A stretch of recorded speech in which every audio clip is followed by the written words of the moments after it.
thank you all for being here. This is the second installment of Writers at Work, a special project between the Ball State Creative Writing Program and Compass Advantage, a career readiness initiative that I run for the College of Sciences and Humanities. And tonight we are talking about graduate degrees for creative writers. And I'm joined tonight by 3 Ball State faculty members who all have MFA degrees in creative writing. Lauren Cross, Silas Hansen, and Paige Waters, and they're going to be introducing themselves in just a minute. Let's just talk briefly about making sure that you know, if you've never been here before, make sure that you know that there is a website that goes along with this series, and you go to sites.bsu.edu cardinal directions, and that's where you can get the resources that we also give out during the event. You can see the schedule for the rest of the semester. We always record these and then post them to a website so that you can share with other people if you found it valuable. Just so you know, next week the topic is book publishing, and I'm going to be joined, I hope, by Jill Christman. But I need you to know that I'm going to dish about publishing in such a way that it cannot be on the internet. And so what you need to do, there's going to be 2 parts of next week's presentation. The first part will be the public part that I can put on the internet, and then I turn off the recording and then I dish. And so if you really want to know the real story about book publishing, then you should come to this thing and not wait for the recording, because you'll be too late. You can also read more about the speakers and also find out how to get in touch with them if you want to follow up with them. And there's lots of other career resources there as well. Let's see. Also, remember, my students are learning how to do a little tweeting and sharing what they learn. So we have a BSU Writers at Work hashtag. The Ball State Creative Writing Program has a Twitter. I have a Twitter. Silas has a Twitter. Lauren has a Twitter. So does Paige. So we're all there. So please share that. And the first thing I think, let me see, I'm going to stop sharing for just a second. And I'm going to have my trusty sidekick, Jim Miller, my graduate assistant, share a poll, because there's some things about you guys that we would like to know before we get started. So there's just 2 questions. If you don't mind answering those, that would be great.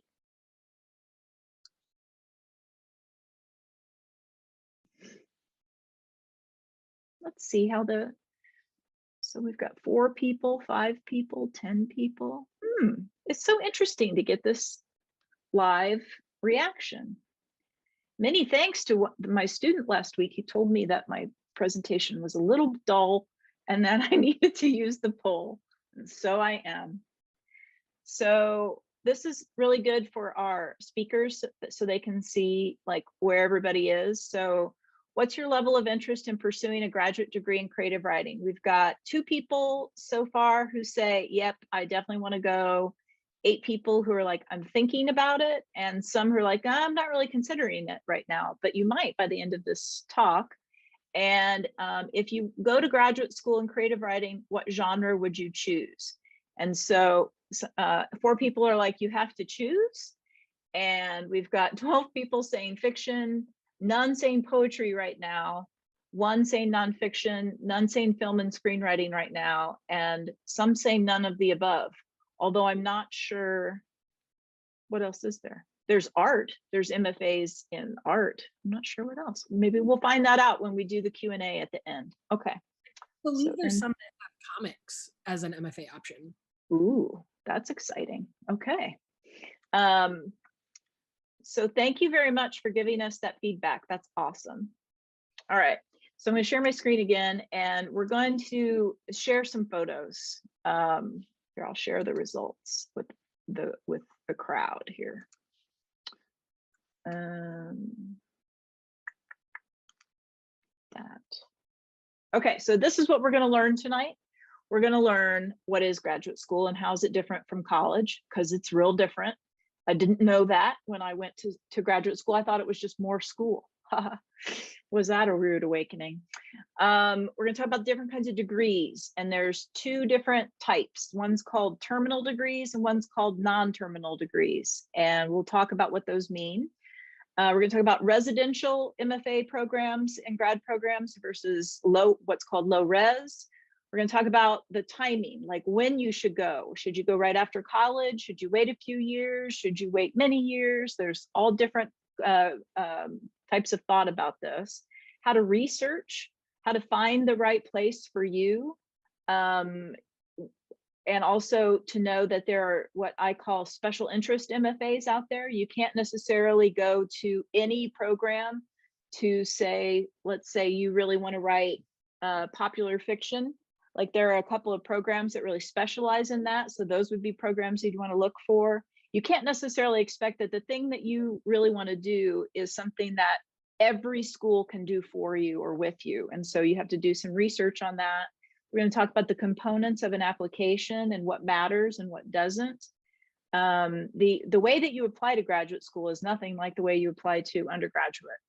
We're talking about paying for it, what a funded versus unfunded program looks like, what a stipend is, all the hidden costs. We're going to kind of, I tried to arrange this in a way that is like where you all as students are right now. Maybe you're just thinking about it, and so we're taking you through like thinking about applying, and then you're applying, and then you're figuring out how to pay for it, and there you are and you're there, how to make the most of it. At the end, you have to write a thesis, you have to write a book length manuscript, so that's definitely something you need to know about. And talk a little bit, if we have time at the end, about what you do afterwards. What happens after you finish these different programs. So let me tell you, let's see, forward.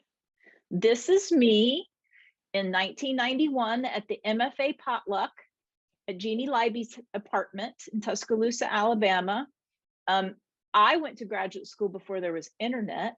And so I had to learn and do research on which program to go to in a book that just listed all the MFA programs, and there weren't any pictures, and you couldn't Google anybody to find out anything about them. It was old school, real old school. So that's why I definitely invited 3 people who've been to graduate school a lot more recently than me. So I went to DePaul University. I graduated in 1991. And then I went straight to graduate school at the University of Alabama. I applied to about 10 programs. I got into 2, Alabama and George Mason. And I only got funding at Alabama. So my choice was pretty simple about where to go. And I was there from 1991 to 1995. That's when I graduated. It was a 4-year program. So we've got some other fun pictures to share with you. Here is Silas. Why don't you tell us more about this photograph and introduce yourself? I'm Silas Hansen. I am the director of the creative writing program here at Ball State and an associate professor of English. That's me with the little arrow pointing to me. There's lots of people, so I decided I'd label myself. So that's my graduating class in 2013 from Ohio State. I did my undergraduate degree from SUNY Brockport. It's one of the state schools in New York, kind of similar to like one of the IU branch campuses, like IU Kokomo or something. And then I went straight to graduate school in 2010. I graduated at 23, went straight into graduate school like Kathy. And then when I was done, I came here. So I adjuncted for a year in Columbus after my MFA program, and then I got my job here. So. Okay. Lauren, introduce yourself, please, and your picture. Hi, I'm Lauren. I am the one in the front hugging the dog, as I can typically be found anytime there is a dog. I graduated from Ball State in 2017, and then I took a gap year. I worked at Burris Lab Schools, actually, and then I went to the University of South Florida for my MFA, where I wrote a thesis in creative nonfiction. Silas's comment. And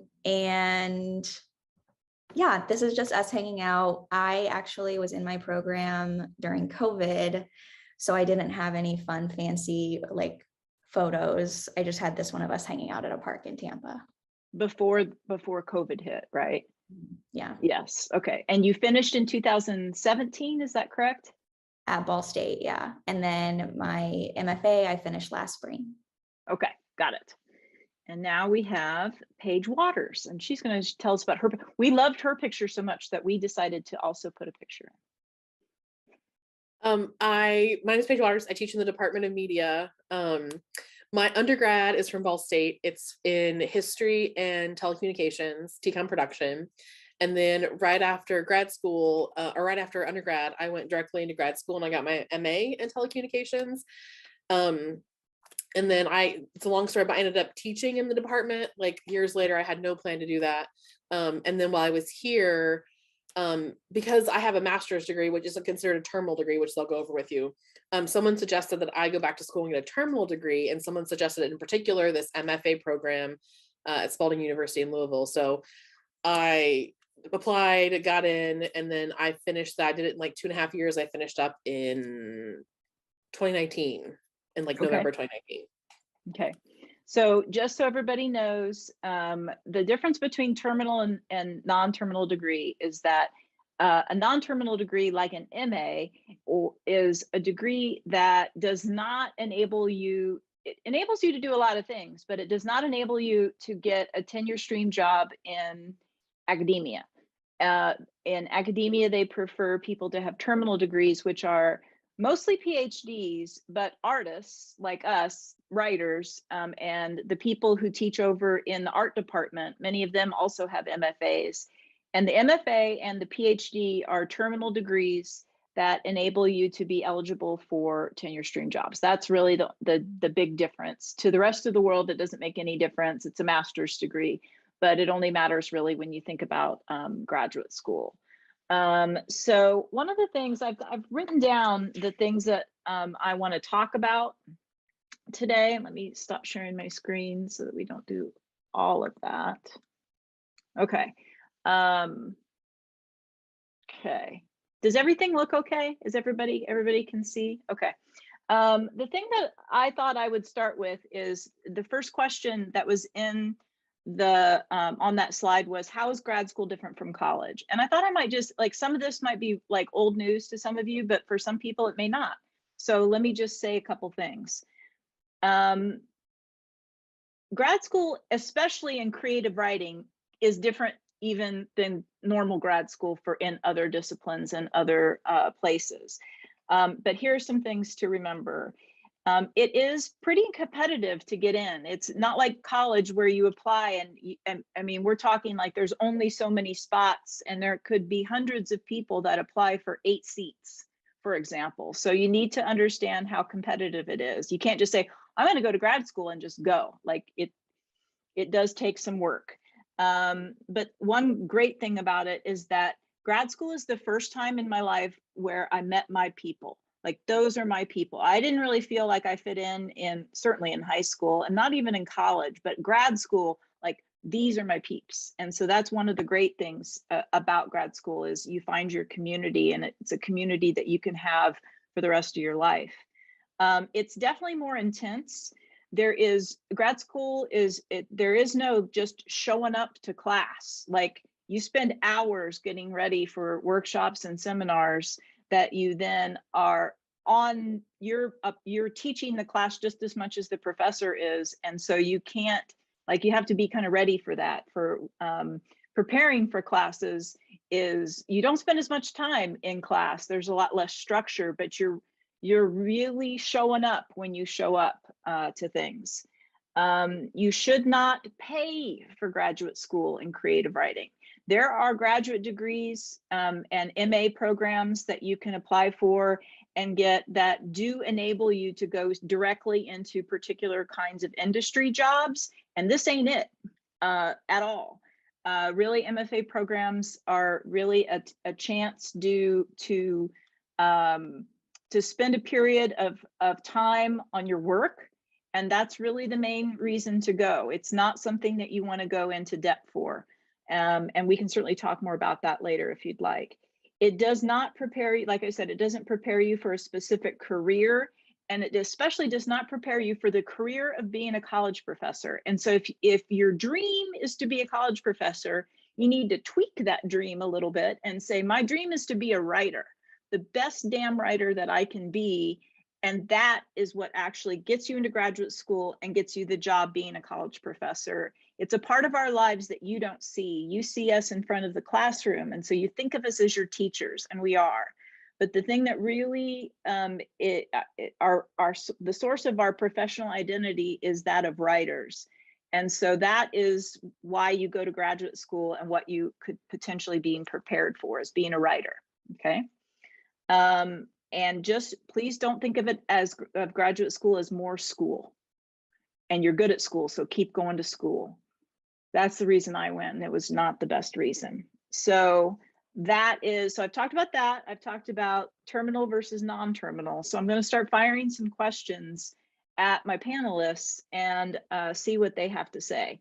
The one thing I haven't talked very much about so far is the PhD in creative writing. Yes, you can get a PhD in creative writing, and Silas actually was accepted into one before I hired him, or I helped to hire him a few years ago. So I thought, Silas, could you talk a little bit about what the PhD in creative writing is and what it's for? And actually, both Professor Didden and Professor Domet both have that degree. So if you have questions about what it's actually like to get one, I highly recommend talking to both of them. Professor Didden went to University of Missouri and Professor Domet to Cincinnati. So they both have that degree. And then Professor Didden also has an MFA, and Professor Domet went through as an MA student and then into the PhD program. So they both have different experiences than I've had. So after the MFA, I did kind of want to get a job as a professor, and I didn't have any luck. And I was looking for jobs and couldn't really find anything. And so I decided a logical next step would be a PhD program. It can make you more appealing to a wider variety of jobs because you can then potentially teach literature courses. You're more likely to be able to teach first year writing courses, things like that. So I was doing it for that reason, that it might be able to help me to present myself to different schools for academic jobs. It also was another 5 years of graduate school in creative writing where I could continue to work on my craft. That said, the program was less creative writing and more literature, rec comp kind of stuff. So you're taking fewer courses in creative writing at the PhD level. You're usually doing most of the coursework for a PhD in literature, and then also a creative dissertation. So that's when you write, again, a book length work as your kind of like final step in the program. And so that was one of the reasons that I wasn't super excited about it, was because I really wanted to focus primarily on creative writing. But then also I accepted my spot in the PhD program, and 3 hours later, I got a phone call from Ball State saying that I had gotten the job. And so that's the main reason I didn't get one. I would have been thrilled to get one. It's a great option for a lot of people. And a lot of the people I know who have gotten them have done great things, but it wasn't the right choice for me at that point in my life. So Who would you say it is a good choice for? I think poets tend to get those degrees a lot more often, partially because there are just fewer poetry jobs and a lot more poets. The poll kind of surprised me a little bit because there's so many poets typically applying to MFA programs, fewer nonfiction. Fiction is about the same as poetry typically, but it's just easier to get jobs in nonfiction. And so I didn't need the PhD. Sometimes people I think also if you're interested in doing more of like that kind of dual work of like creative and critical writing, as Dr. Didden does, she does a lot of work with both like craft writing, critical writing, creative writing, and kind of works across those genres a lot. And so it made a lot of sense for her to do it, whereas my work doesn't. I'm not as interested in that, and so it wasn't as good of a choice for me. One thing I wanted to recommend to those of you who are here is the non-terminal options. A lot of times people, they are like, well, why would I want to get a non-terminal degree when you can't do anything with it? There are a lot of really good reasons to start with the MA, and you could do an MA and then an MFA and then a PhD. If you're young and you're not in any big hurry, there's no reason why you can't do that. I also wanted to mention that Ball State has just created what's called an AMP program, which means Accelerated Master's Program. If some of you who are here are maybe still sophomores and juniors, you might want to check this out. It's a program that basically allows you to get both the BA and the MA in 5 years by just doing one extra year. So you would start taking some of our MA and creative writing classes like we have here at Ball State during your senior year, and then you'd spend an extra year. So there's that option as well in terms of thinking about degrees. I also wanted to see if I could get Paige to talk briefly about the difference between a residential and a low-res MFA program. So in a residential program, like my master's program, my MA program was residential, right? So I was on campus, I was taking classes, I went full time.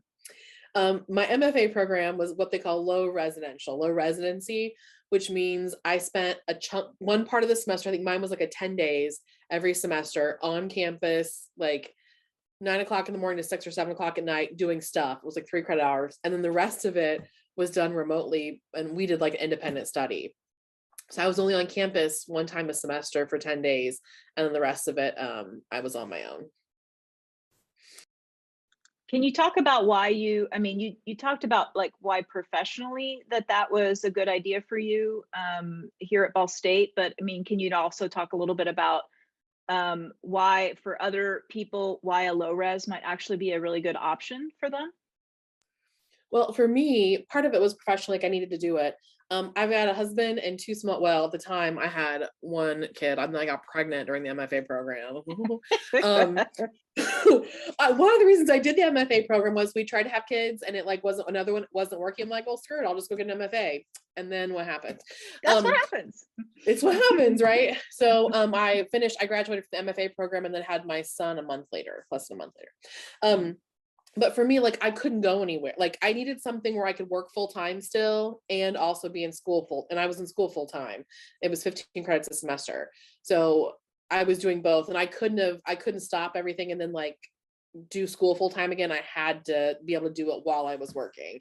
And so if that's the case, then low residencies right now, there were people in my cohort and then that I was going to school with who were doing it full time in a low residency model and who weren't working at all. But that I needed to do that for me. Right. In the takeaways document that Jim will share with everybody, there is an interview that I did about 10 years ago with Jill Christman. She and Mark Neely used to teach in the low residency program at Ashland University in Ohio. And this has become a very popular option for people who aren't necessarily interested in picking up all the worldly goods and moving to a place and trying to find a way to devote more time and energy to their writing without complete life disruption. So there will be a lot of good advice in the takeaways about low residency for that reason. I want to talk a little bit about timing. When is the right time to go to school? So both Silas and I talked about how we went straight into graduate school from undergraduate, and maybe Silas, you could talk about like what was good about that for you and what maybe wasn't so good about that for you. And I'm gonna let everybody answer this question. Yeah, sure. So I went straight from undergrad. And partially it was for a lot of the same reasons that Kathy said. I mean, I actually was not good at school. I have ADHD and I struggled a lot in undergrad, but the creative writing classes were where I really found the desire to really dig in and do the work. And so that was one of the reasons I decided I wanted to keep going, was because I felt like I hadn't really learned enough yet. I had a lot more to learn. I knew that I wanted to be a writer, but I didn't really have the skills to do that yet. And I was afraid that if I took time off because of how much my student loan debt was going to be coming out of undergrad, I was afraid I would have to get a full-time job and not have the time to write and be in a situation where I wouldn't be able to go to graduate school. So I applied straight out of undergrad. I applied to 3 programs, got into 2, and got funding at 1. And so like Kathy, my choice was pretty much made for me. It worked out nicely for me. I think I made the right choice, but I think I also could have gotten more out of the program if I had waited a year or 2. but I also think that my fear was correct, that I probably wouldn't have gone if I had taken time off. I think it really is up to the individual person. And I think I tend to get very attached to places and my lifestyle the way that it is. And so I think if I had, moved back home after undergrad, I probably wouldn't have left again. I was the youngest person in my program for the first 2 years I was there, which was weird, but actually ended up being fine. And then by my third year, I think things had started to shift a lot more, and there were a lot more younger people than me. A lot more people were coming straight from undergrad. I think I was one of only two when I first got there. So I think that's starting to change slightly. I think people are coming at a slightly younger age. And I think now it's more of a mixture of ages, whereas when I was there, it was mostly people around 30. It used to be common, like piece of advice to tell people, don't go right after school, take a few years, do something, whatever it is that interests you, doesn't matter what it is, and just see if you can develop a writing regimen on your own. And this kind of goes back to what we talked about last week with time management. Like, if you need school in order to write, that's not a good reason to go to graduate school in creative writing, because eventually you do graduate, and then you have to figure out when you're going to get the work done. Paige, could you talk a little bit about your like in terms of how it worked for you in terms of timing, both thinking back to your MA and now your MFA? I got my MA kind of because my Nancy Carlson told me to. She was one of my professors. They were starting a new grad program. It was kind of exciting at the time. And I knew that I wanted to go to grad school. I was first generation. And so I kind of thought it'd be fun to get a PhD. So I knew that like getting a master's degree was the next step, right, in that process. But I went because I kind of wanted to. I thought it was interesting, and like, what else was I doing, right? Mm-hmm. And that was nice. Like, I was still in school mode. It was a nice transition. A good chunk of my first degree was paid for because I got a grad assistantship. So it was a fairly easy, smooth transition. Going back, getting my MFA as a grown 40-year-old person, it was good in different ways because I was a different person than I would have been if I'd gone and gotten an MFA right out of undergrad. My writing was probably a lot different. What I wrote about was different. My MFA is in creative nonfiction. So that was different. That would have been much different, but there are pluses and minuses to it. It was a real pain in the butt to try to deal with my children, deal with my work stuff, and then also be like, oh, you've got 30 pages due by Monday morning, and like you have to write them and no one else is going to. So, and it was hard. It was a lot harder. I was very tired. But I think my experience the second time was probably a little more richer, if that makes sense. Yes, that makes sense. One thing I was also going to say about I know I'm first generation. You say you're first generation. Silas, are you first generation college student? Sort of. My mom went back and got her bachelor's, but not until I was in high school. So yeah, that happened to me too. And Lauren, are you a first generation college student? I had a friend who taught at a school very similar to Ball State that had a lot of first generation college students there. And he said they encouraged their students to go straight to grad school because of being first generation. They were afraid that if they didn't get them into school right after school, they would kind of get lost and quote, get stuck doing other things. And other needs would kind of rear their heads. So that is something to think about for everybody. Lauren, in terms of the timing, why did you take a year off in between? So Kathy was actually my advisor at one point in undergrad. And I tried a bunch of different majors, and I didn't fully commit to creative writing until like end of junior year, like beginning of senior year. That's right. So I took as many creative writing classes as I took senior year. I was taking classes with Kathy, Silas, Sean, Jill, and Mark. I took the broken plate class. I did everything I could. And so because of that, application deadlines are usually around like December, January. So I wasn't ready to go to an MFA. I knew I wanted to eventually do it, but there was no way I was ready to complete my writing sample and do the statement of purpose. So I took a year off, got a job working 8 to 3 Monday through Friday, and going back to time management. That was amazing to me because I was also doing a part-time job working at a movie theater, but I had a pretty set schedule every week. So I was able to commit to a writing schedule, do the writing sample, have the statement of purpose, and ask myself, are you ready to go to an MFA? And I think doing that really helped me, but I also think I could have taken more time off. But for me, it was good to have that deadline of, okay, I'm going to apply at this time. That way I knew like I was doing it. I wasn't just like floating around in the world doing random part-time jobs. I had a goal in mind. Something to think about for people listening in, if you've thought about going to get an MFA, it's not too late to apply for fall of 2022, but it's sure getting there. And most people most people begin the process of applying for fall of 2022 and fall of 2021, and so on and so on. It just takes a while to get the application, to get a good writing sample together. We can kind of skip ahead to what are the components of an application. The main ones are the writing sample, letters of recommendation from faculty or other writers, a statement of purpose, which is a tricky little document. There's a lot of advice about how to write those in the takeaways document, and then things like transcripts and stuff like that. And of those, Lauren, what's the most important thing in the application package? For me, the writing sample. Mm-hmm.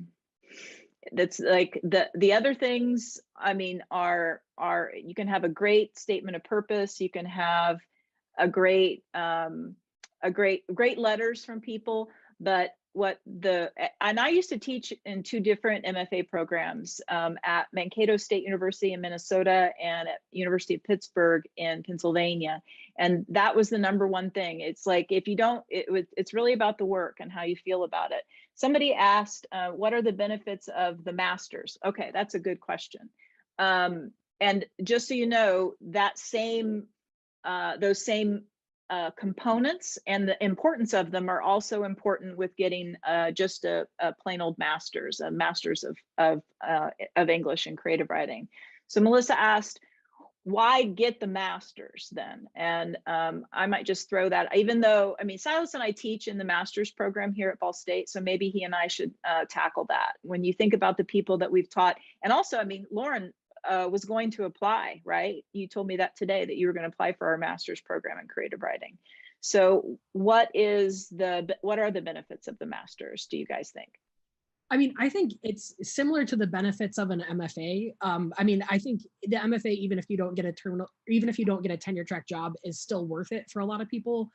It's time to write. It's time to focus on your craft. It's time to create a writing community and a writing practice. I ended up with great mentors and great friends who I can still share work with. And I mean, I think there were 12 of us that graduated all the same year, 12 or 16 of us, I can't remember. And I think 3 of us have tenure track jobs. Most people ended up doing something else, but they're all still writing.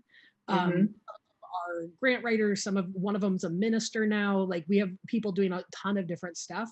But I mean, almost all of them have a book out or are still publishing in literary magazines, things like that. And so I think the skills they learned in those workshops have still continued to help them, even if they didn't end up in a creative writing tenure track job. So that's what I would say. I can say that one of our alums of our master's program, John Carter, who got an undergrad with us, and then he got a master's with us in creative writing, and now he's in the MFA program at Iowa State. And one of the things he said is that he's so glad that he got the MA first, because he went to graduate school already understanding what graduate school was. And the stakes are much higher in an MFA program because of having to write that thesis. You don't have to produce a thesis to get an MA degree. You do a creative project, but it's much shorter. And he was able to go straight into teaching creative writing classes. Because he'd already studied, he already had kind of proven himself as a teacher with us. And so he said that he was really glad that he had that experience. Melissa, I hope that answers like some of your questions about what are the benefits of getting the master's first. I always say to people, like, if you apply for an MFA program, and remember, it could take more than 1 year to get accepted to an MFA program. That often happens. It doesn't mean that just because you don't get in 1 year that you should never apply again, like that's it. Sometimes it's just, the economy plays a weird role in the popularity of MFA programs. I would just throw about that just a quick anecdote. I had a friend who applied 4 years in a row to like 12 programs every time, was straight out rejected 3 years in a row. And then the fourth year he got into Iowa, Michigan, Brown, Ohio State, Alabama. So like 5 of the best programs in the country with full funding. And they were like throwing money at him, trying to get him to come. So I mean, it often when you're rejected, it doesn't mean that you were bottom of the pile. It might mean you were like number 6 and they have 5 spots. So like, don't be discouraged if that happens to you. Talk to your mentors, talk to your faculty members, and see what they have to say. We might say, you know, here's what you need to work on next time, or we might need to say, maybe you just need to apply to different programs next year, or reapply with a slightly different writing sample. So. Remember that sometimes people are surprised to hear that there are some undergraduate creative writing programs that are by application only. Like you can only major in creative writing at some schools if a group of faculty read your work and decide that they will accept you. Like that blows everybody's mind. But that's kind of what an MFA program is. And so you have to remember that the faculty of the program basically sit down with a bunch of words, you know, by people that they have no idea who they are. And that's kind of what determines like who they're going to accept and who they're and who doesn't get in. And that's one of the reasons why the writing sample is so crucial to the application. And also, it could be a year where the person who was really your champion on the faculty was like outnumbered by 2 people. And then the next year, those 2 people go on sabbatical and you're like, yay. So you never know what's going on behind the scenes. That's kind of how publishing works as well. Let's talk a little bit. Is there anything that anybody wants to throw out about the application process of MA programs, MFA, PhD programs before I kind of move on to the next? One other thing I would mention, you hadn't mentioned GRE scores. A Oh, lot right. are moving away from GREs. None of them actually care what your score is in creative writing, but some of them still require you to take it to be considered for assistantships and that sort of thing. Don't let it scare you. I almost didn't apply to Ohio State because it was the only program I was applying to that required the GRE. And I took it and it was fine. And then I got a fellowship. So like, and I didn't get a good score. So like, don't let it scare you. You know, if there's a program on your list that you really want to, that you're really interested in, they require the GRE, take it. It's probably not going to be a big deal. So. My own experience was I took the GRE. I didn't know it was something you were supposed to study for. Like I'm such a dingbat. Like I figured out how to graduate from college without taking any math. And then I took the GRE and I was like, I don't know how to do any of these things. And I'm like, what does this have to do with your life? Yeah. And so anyway, at Alabama where I went, the way that they decided the fellowships were basically awarded competitively based on your GRE scores, because you were competing with like chemistry grad students and romantic languages grad students. And so the only way that they could hand these things out, these plums, fairly was to just look at the GRE score. And so I studied and got a better score and then got a fellowship my last year. So I had to relearn geometry. Oh, well. Was there any other questions in the slide? Nope. Okay. So let's talk I just about, wanted to mention, we talked about the application process. Yes. My program had an open house day where you could go down and attend a residency, because I wasn't going to do this because I thought it was like, anyway, it's a long story. But I was like, I'll go to the open house and just see, right? Because I'm going to go down there. I'm not going to like anyone. I'm going to think this is a bad idea. And so I went down there and I got to sit in on a workshop, like, because I got to sit through an entire session. They sent me the pieces that were being workshopped that week. They sent those to me so I would know what people were talking about. And I got to spend a chunk of the day down there, and it was really helpful to know, one, what the program was going to be like, what the vibe was going to be like, and whether it was or not it was a place I wanted to be. So that was really helpful. That's very common these days, and I do highly recommend that if you are serious about a program, that's a good reason to spend a year getting ready to apply, because you can do that. You can go visit and see if, like, same way you do for college visits. You know, it's the same idea. a lot of MFA programs won't meet with you until you've been accepted. So just as a heads up, I've heard that from Oh. so like it's one of those things you don't typically visit before you're accepted. You might, but it's less common, I think, than it is to visit after. When you're Will they deciding. be, but they are willing to do things like put you in touch with current students Oh, to sure. ask questions and stuff like that? Mhm. It just kind of depends, but sometimes they try to protect like faculty and student time by like not doing that unless you've been accepted. I know that was the case in a lot of programs that I interacted with. So. Thank you, Silas. Something Lauren I did wants to say- too. Mhm. I don't know how it like all the pieces fell into place, but AWP was in Tampa the spring that I got accepted to the University of South Florida. So I went and met the faculty because I had already been accepted at that point, and I met some other students who had been accepted. Mhm. But for me, AWP was also good in figuring out like meeting some students at different schools. So that is something, and using AWP's website to figure out schools is also a great resource for applications.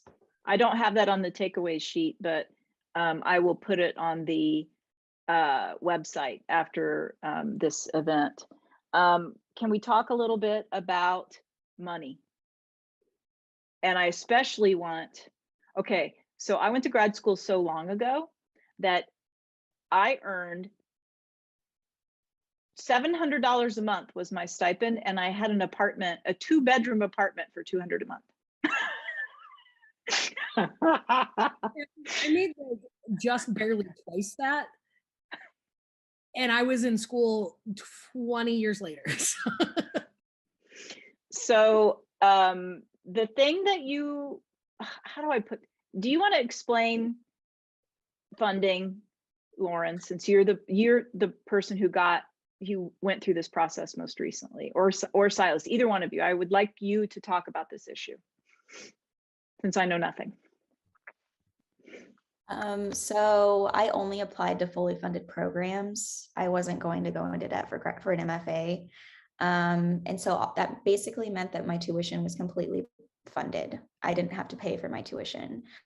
But they do this sneaky thing where there are student fees every semester. So I ended up paying around $700 every semester, which is still, I'm getting a grad degree, you know, that's still a lot cheaper than paying for a program, but it definitely was an expense that I wasn't expecting. So I think if you are looking into programs, see if there's any way you can look into those like hidden student fees that you might have to pay per semester. Talk to a student because the faculty might not have any idea how much it is. So see if you can talk to a current student about it. Mhm. And then the way that my funding was paid for was that I had an assistantship immediately going into the program. All of the people in my program had an assistantship. Can you And explain so what an assistantship is? yeah, so I taught my first year, I taught 2 composition courses each semester. And that was great. I got teaching experience, but I was mortified because I had never taught a class before. They just threw me in, but I was also in a practicum, so I learned a little bit each week about it.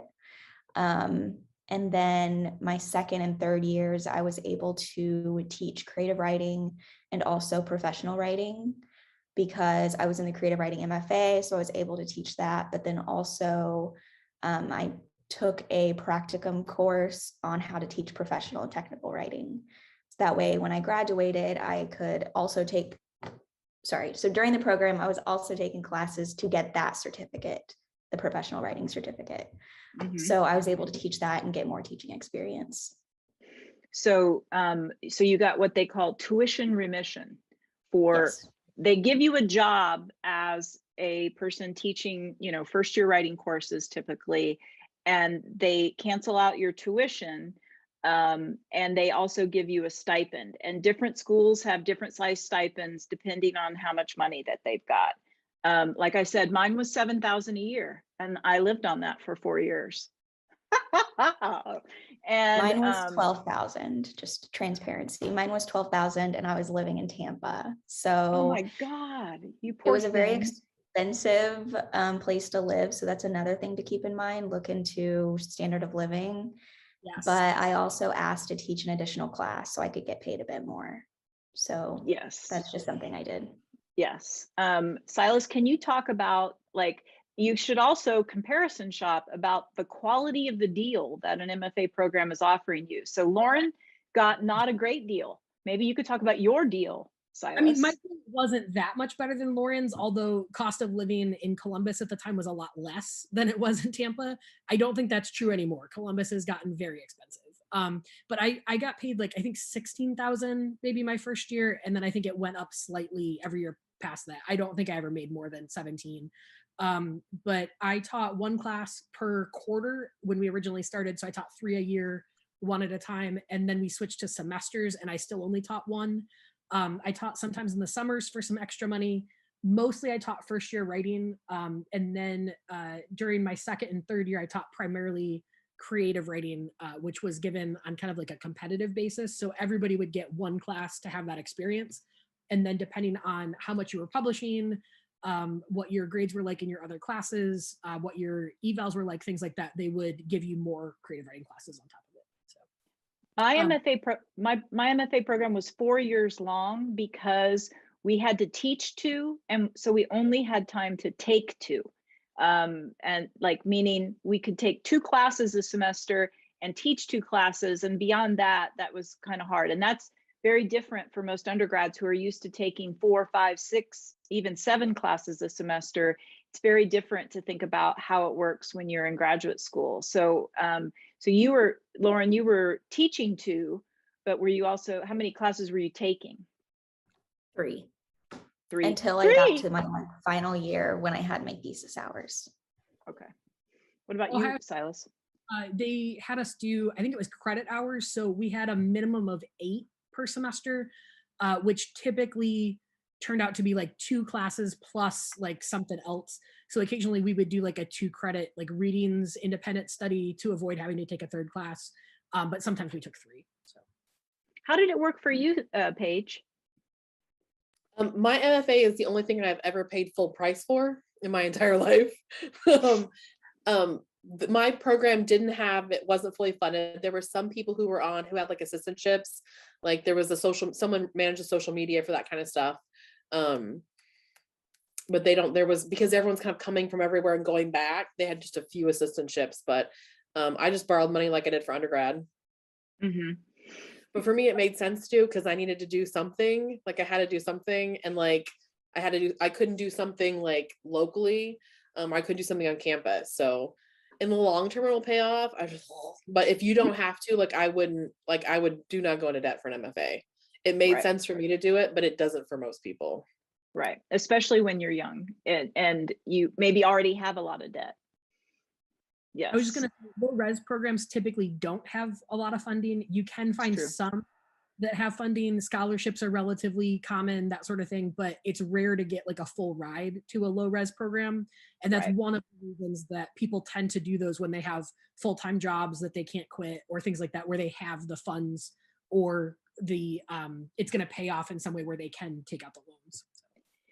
If your dream is to go get an MFA in a city, there's the rub, because most MFA programs that are located in New York, Chicago, Pittsburgh, where I taught for a while, other large cities, those programs do not fund everybody because they know that writers like to live in cities. And for some people, the opportunity to get to live in New York City and go to classes and stuff like that is worth paying the money. But you should remember the phrase cash cow. I think that it is unethical for a university to charge people for a degree that does not lead to better employment chances. And sometimes that's how they see those programs, is a chance for the university to it's pure profit. And that's kind of what Paige was talking about with her MFA. Were you going to say anything about this, Silas? Oh, I put in the chat, this is not the case for low res programs, which are designed that way to like allow people who are working outside of academia to come get one. But I just said, I've, in my experience, a lot of those programs will accept nearly everyone who applies in order to take their money, even if this is someone who they can tell from the writing sample, it's not going to pay off. I've had a couple of friends who ended up going to programs in New York City, for example, where they went into massive debt and have never published anything, never got to meet with their advisor because their advisor was advising like 37 students, things like that, that Mhm. it, like, if it's too good to be true, it's probably too good to be true. So, Yeah, I think that there was something I was going to say about this, about uh, it's something you just said, but now it's gone out of my brain. But if you're, huh? was it about advisors? My Maybe not. advice is that if you get into a place that's going to charge, please come talk to talk to us, the faculty, because it could be that for whatever reason it is worth it. But we have ways of making subtle inquiries on your behalf. One of the most often pieces of advice is that you should go to an MFA program to study. If a writer that you admire teaches somewhere, that's where you should apply. But Lauren can tell you a story about that, because sometimes those writers end up being on sabbatical during the time that you are that you're trying to study there. Or Lauren, what happened to you? So one of the other main draws for USF for me was that I loved the writer Iris Sekrungrung. Okay, I shouldn't say I loved. He's not gone, but so I really wanted to study with him. And he came to Ball State for in print, like during the time you were here. Yeah. Mm-hmm. And so I even mentioned that on my statement of purpose, that I admired his writing and I wanted to learn from him. Well, at the end of my first year, I learned that he was taking a very good, better position at Kenyon. So I no longer had the advisor. And then the only other creative nonfiction professor was going to be on sabbatical. So I was very worried for a period of time that I would not have a creative nonfiction professor there during like the middle, like, which is almost the most important part of the thesis writing process in the MFA. But then they ended up hiring an amazing person who helped me with my thesis, who even went to Cincinnati. So it all worked out. I was very worried, but There keep is in mind that the faculty might change. Yeah. And just remember that, you're investing a lot of time and effort into this, but there is a certain amount of buyer beware that you have to be willing to ask some questions and find out. I myself I left my job at University of Pittsburgh right as some people I'd been working with were getting ready to graduate, and so I had to. It was a horrible situation to feel in myself as a faculty member, to feel like I was letting people down. It's the responsibility of a master's program or a PhD program to, in a sense, take care of the people that they've admitted. And you should always know that you have not a lot of bargaining power, but you definitely have a right to ask for the things that were promised to you, Lauren. Yeah, after that happened, I met with the director of the English department of the graduate English students, and I basically addressed my concerns. And because I addressed my concerns and they knew that I was very invested in their program, they allowed me to sit in on Zoom or Skype interviews. So I was able to see the final candidates on Skype and hear the answers to their questions. Mm-hmm. I wasn't like on screen. They didn't know I was there. I don't know if that's ethical, but I wasn't there. So I was able to tell them who I really wanted to work with, and that's who they ended up hiring. So oh, that's so nice. It all worked out. That's what I'm saying. It all worked out for me at USF, but learning how to navigate academia was very challenging. And I think that going back to your previous point about MAs, that is something that is good about getting an MA before an MFA, because you get to learn academia. before you go. Yes, yes. It's you kind of get to see behind the curtain that you don't get to see when you're an undergrad. Grad school is like you finally get to see what's going on. Jim's like nodding his head there, going, "Yes, that's exactly what it's like." I want to make sure that we get to either talking. I want to talk either about the thesis, the thing that you write while you're there, which is sort of the reason that you're there, but also maybe what you do after. But maybe we only have time to talk about one of those. So let me just, my thesis the one reason that I wish that I had not gone directly to my MFA program is because I wanted to, it was a 4-year program, but I spent 2 years kind of messing around, not really knowing what I was doing. And it was only in the last 2 years that I really started focusing on the book that eventually became the first book that I published. And so I've always said to people that it's better to don't go to grad school to generate your first book, go there to maybe like polish your first book. But there are different schools of thought about that. One of the things that you are trying to do, I think, in going to get an MFA, you can publish a book without an MFA. That's just really important to say. There's plenty of things that you can do on your own without an MFA to do that. But it is a chance to put together something. So my thesis ended up being a collection of short stories. Half of them ended up in my first book, and half were just sort of general other kinds of stories. And so it really wasn't ready. It took 7 more years after I finished the program for me to finally get that book published. I wonder if I could hear from all of you about that aspect, like the thesis and sort of what the thesis represents. The thesis, maybe I'm wrong to think that the thesis should be your book, like a first book. I'm happy to hear what Silas, Paige, and Lauren think about. So I wrote a collection of essays. Many of them have been published, but nothing as a book yet. If I do publish it as a book, it will be drastically different than what I wrote during my MFA program. For me, I thought it was kind of difficult to write a full like book during my program, just because it just there wasn't enough time. Like, I don't think that it's possible to write a book in a year, at least not a publishable one. And so I wrote what I thought of as like a draft of a book that ultimately is not going to be the final draft, if that makes sense. I've also been working on it for about 9 years now. So yeah. Lauren? So I also wrote a collection of essays, and I've got 2 of them published. My writing sample did not end up anywhere in my thesis. I scrapped it. But yeah, it's like a draft. But there are definitely changes I'm still trying to make, and I'm trying to shift some focuses a little bit.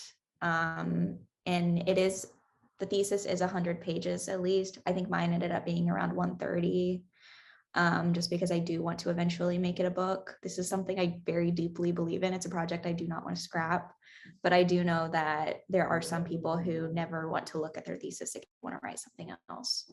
So I think it just depends. Silas, how long did your thesis have to be?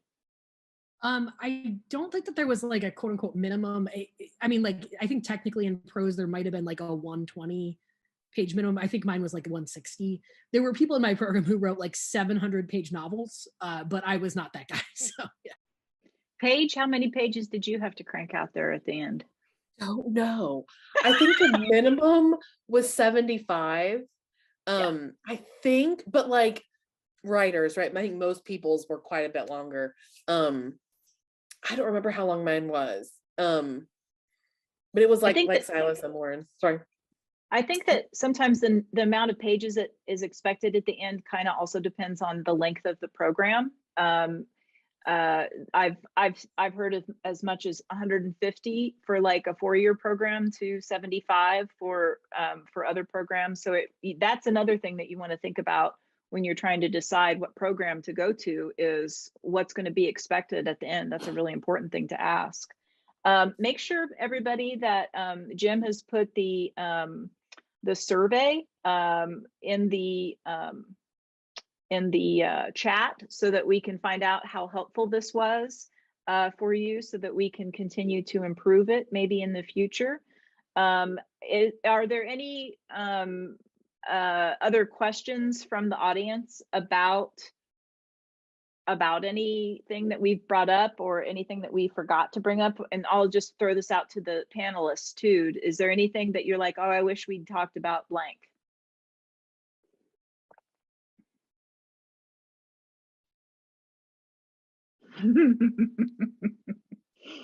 I'm very curious to know, I'm gonna try to change the view here to the gallery so I can see everybody. And I'm just curious to know if, for those of you who are in here, if you could just do a like thumbs up, thumbs down. Has this made you feel like, yes, I'm interested in exploring this further? You don't even have to say like, I definitely want to go. Like, yeah, I'm really interested in exploring this further, versus like, no, I'm not interested in exploring this further. I'm just very curious to know.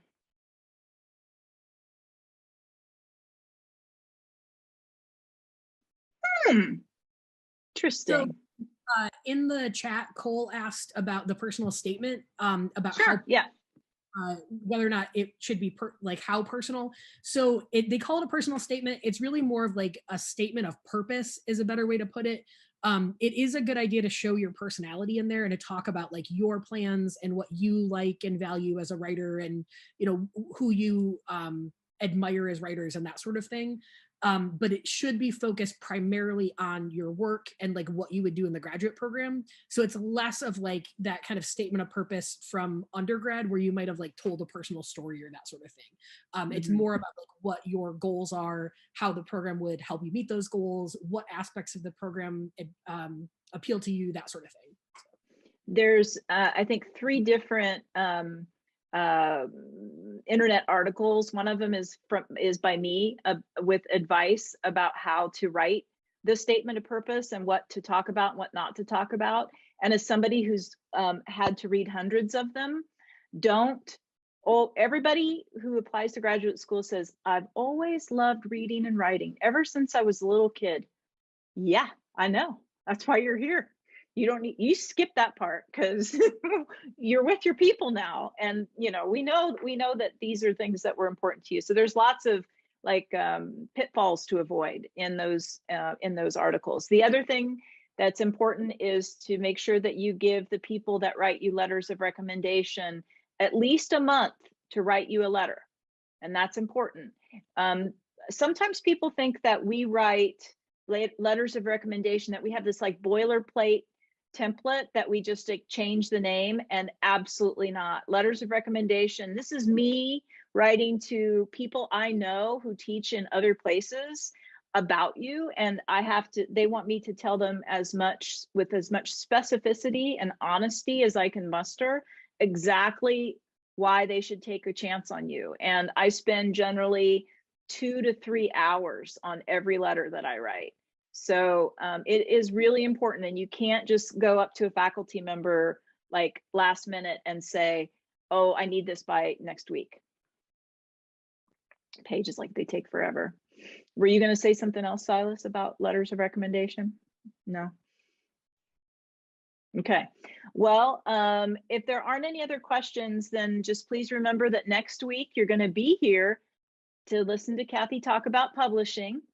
And you want to be here for the end of that talk, not the beginning part that's going to be bland and digestible, but for public consumption. But you want to be here for the private part of it, right? You're going to come, aren't you, Silas? You've been here every week. I'm really curious now, so yeah. Lauren, did you want to say something? Yeah, I was just going to say, if there are people interested in MFA programs, because I did go very recently, I'm more than happy to chat. If you just like need an off-screen chat that won't be made to the public, yeah, I'm happy to chat about that as well. Other good people. A lot of us, all of your creative writing faculty have that degree. So if you have questions, come talk to us. So. I would really recommend that you talk to the people in the genre that is like you consider to be your favorite, like the one that you might be applying in. Although this is one thing I forgot to mention is that at many schools, like where I went to graduate school, you had to pick one. You couldn't multi-genre. There's not like Ball State where you're taking classes in all of the genres. It's very specific. Whereas where Lauren went to graduate school, they encourage multi-genre work. And that's a very important thing for you to know about the programs. Well, and Kathy, Alabama is very multi-genre now. It's really surprising that you had to pick one. Nobody picks one right now. Like everybody's writing in like 3 genres in Alabama. So yeah. Well, things were everybody. My thesis advisor died just like a month ago. So like this is what happens when you get old. Cole says, who could we talk to for novel length fiction? I know Sean Lovelace. I'm the person to talk about novel length fiction. Matt Demchak is in here and has taken my novel writing class that I'm able to teach every couple of years. And Sarah Domet, yes, Sarah Domet. She also does novel length stuff. Great, look at us just changing. The novel writing class was fun. Thanks, Matt. I appreciate that. All right, so remember if you're in my class I'll be in my office on Friday, and otherwise I will see you all hopefully next week when we talk about publishing. So thank you so much, and I will sign off except for my panelists who I would like to thank after everybody goes. So thank you for being here. Bye, everybody.